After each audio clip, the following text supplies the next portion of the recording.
Hey, what's up, guys? I almost forgot about giving advice for today. Today was like a busy day.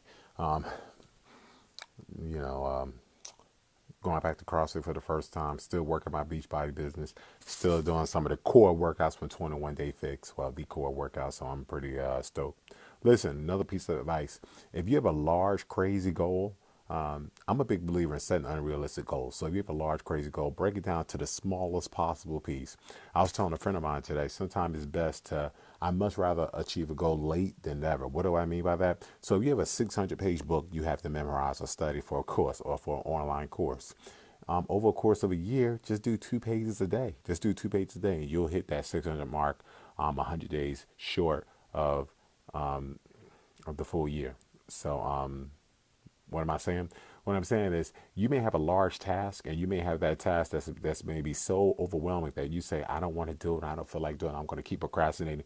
Don't procrastinate. Just take the smallest part of that task and do it on day number one. Take another small chunk and do it on day number two. Here's the thing. Of course, if you have that superstar who'll probably achieve that task in 2 months. Okay, so we'll put him in a separate category. And then you got the third person. You're going to be the second person. Then you got the third person who is so overwhelmed by this task, they keep procrastinating, thinking of reasons not to do it. They get so nervous, they get anxious, and all this stuff. Oh, I don't want to do it. Okay, 12 months from now, okay, you got that superstar. He already did it 10 months ago. He already read the textbook. He memorized it back and forth. Okay, whatever. Screw him. Then you got the person who was all nervous, and he didn't start off. So 12 months from now, guess what? That person didn't even touch that textbook.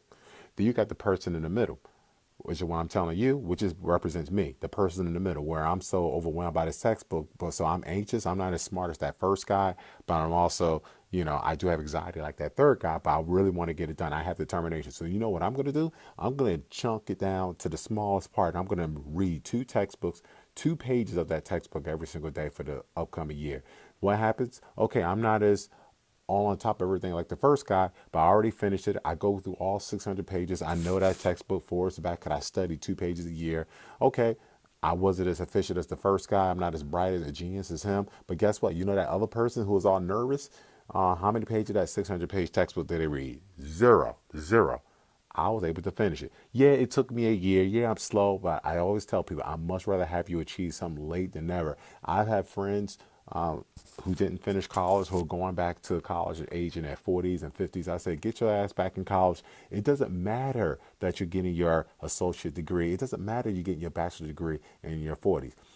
You're still much more ahead than that person who never decided to go back to school.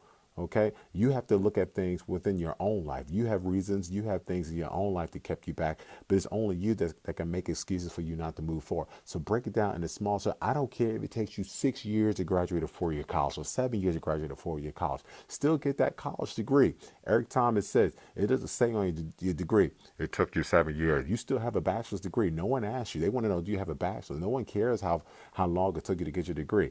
Keep in mind, you're still ahead of that person who never got the degree. Never. So when you have your goals, whether it's fitness related, because of course I'm a fitness coach, push yourself.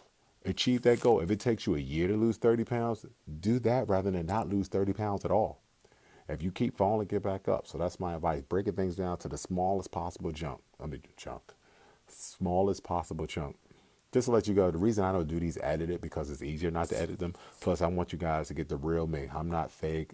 I make mistakes like everybody else. There are some days I'm going to be more coherent than others. I don't really edit these. I just put them on my iPhone. I record the video and I send them out to you guys. So I just picked up my daughter from school. I spent all day doing work here and there. So I'm a little bit tired doing emergency medicine stuff, reading articles, and also I'm catching up with people who are my clients. All right, peace out.